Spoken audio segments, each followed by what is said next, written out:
How could I have known that my life would change when I saw a man and my wife in bed through the hole in the bedroom door? If you haven't watched the first episode, watch the first episode where I tell you about the moment I caught my wife, from the link in the description section, and then continue watching this episode. We are starting the second part of the sad event I experienced. The man was staring at me with his eyes wide open, as if he was afraid to breathe. His muscular arms were still wrapped around Samantha's waist, but the heat of the moment was gone. Now there was only cold panic. With my phone in my hand, I projected the recorded image onto the screen. "I've been watching you every time." Samantha's pupils contracted. Her chest began to rise and fall rapidly. Her eyes shifted to the screen, then to me. Fear.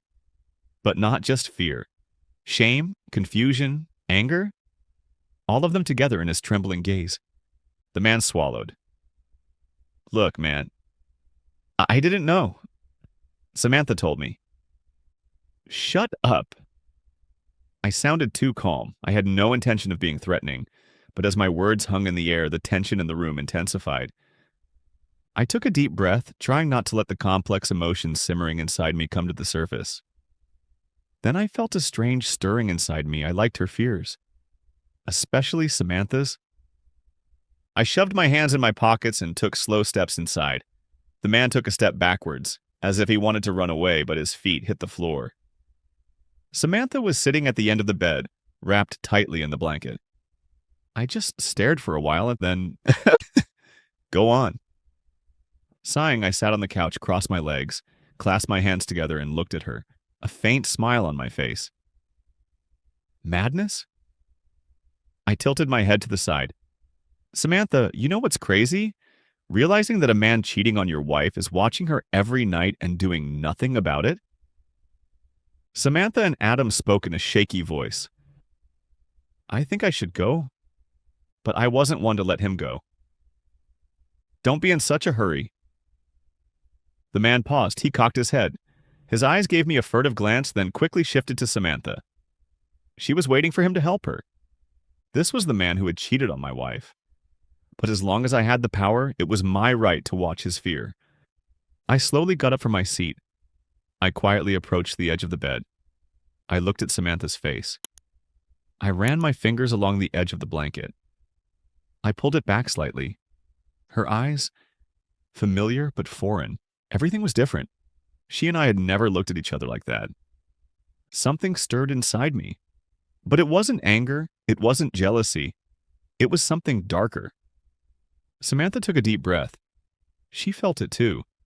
The man was still standing there, trembling, unsteady, tense. But I had forgotten his presence. It was just me and Samantha in the room. And maybe, for the first time, we could really see each other. Samantha's eyes flickered. My hands were still on the edge of the blanket. It would have taken me a second to pull it open. But I didn't. I wanted to see her reaction. Her fear, her shame, maybe. Her curiosity. He took a step back, but I didn't even look at him. Because I didn't have the power. The real power was in Samantha's eyes. In that moment, I realized something. She wasn't just afraid. She was afraid of me, yes. But there was something else inside her. A kind of guilt. A kind of uneasiness because he cheated on me, or because he realized how I looked at him now. I took my hands away. "You lied to me, Samantha," I said softly. My voice was neither angry nor resentful, just the voice of a man telling the truth. His eyelids fluttered. "Liam, Of course you cheated." I laughed lightly, but that's not what really interests me. I leaned closer to him. "When you found out I was watching you, why wasn't your main fear getting caught?" His breathing became ragged. I noticed it. His eyes avoided mine. He bit his lip. Something inside me clicked into place. Samantha no longer saw me as just a cheating husband. And I liked that. The man fidgeted uncomfortably. "Look, man, I think I should go. This is getting weird." Samantha rolled her eyes at him. At that moment, her discomfort gave way to a kind of defensiveness. When she realized he was leaving, she thought of something. Maybe she panicked. Maybe she didn't want to be alone. But I turned to him without waiting for Samantha to make that decision. Congratulations. The man hurriedly tugged at his underwear and pants.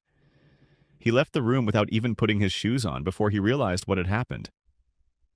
Samantha continued to wrap herself in the blanket, but this time I noticed she wasn't tightening it to cover herself, but to hold on to it. Silence, only the sound of our breathing. Then her brow furrowed. What? I pulled back slowly, sat back on the couch, put my feet parallel to each other, and looked at her. The power. He bowed his head. His eyes squinted slightly. He was no longer afraid, but he didn't know what to feel either. And I thought for a while. And then, even I couldn't believe it myself, the words came out of my mouth. Will you do it again? What? A wave of excitement rose up inside me that I couldn't describe. I repeated my own sentence. Will you do it again, Samantha? This time she was silent. She couldn't run away. She understood me. And that was the point. You want to watch? A confession. For the first time, he actually named it. But no, it wasn't just about me. You want to, too? His eyes jumped at me. He was going to reject me. He was going to say no. But he couldn't, because she knew. In that moment, she realized she had surrendered everything to me. What? What do you want me to do, Liam? And in that moment, our roles changed. Something changed that night. Samantha's eyes were locked on mine. There was fear in them, but also curiosity. She was standing on the edge, just like me. And she didn't back down. What do you want me to do, Liam? Her question hung in the air. It wasn't a surrender. It was a challenge. And I accepted the challenge, and I stood up. I slowly approached the bed. He was no longer wrapped in the blankets. He loosened his hands. His eyes didn't run away. I ran my fingertips along the edge of the blanket, but I didn't pull. His throat moved. He swallowed. But yes, he wanted it. I pulled my hand back slowly. I felt the air in the room. The silence was no longer uncomfortable. The silence was an invitation. Who would make the first move? Who would break first? Samantha took a deep breath, and then she dropped the blanket with her own hands. I was watching her, but she was watching me. I knew where this was going to end, but I didn't stop, because I always wanted to, and the game was over. Samantha and I, because we had already lost each other. And maybe it was inevitable from the beginning, but that's how our life goes on.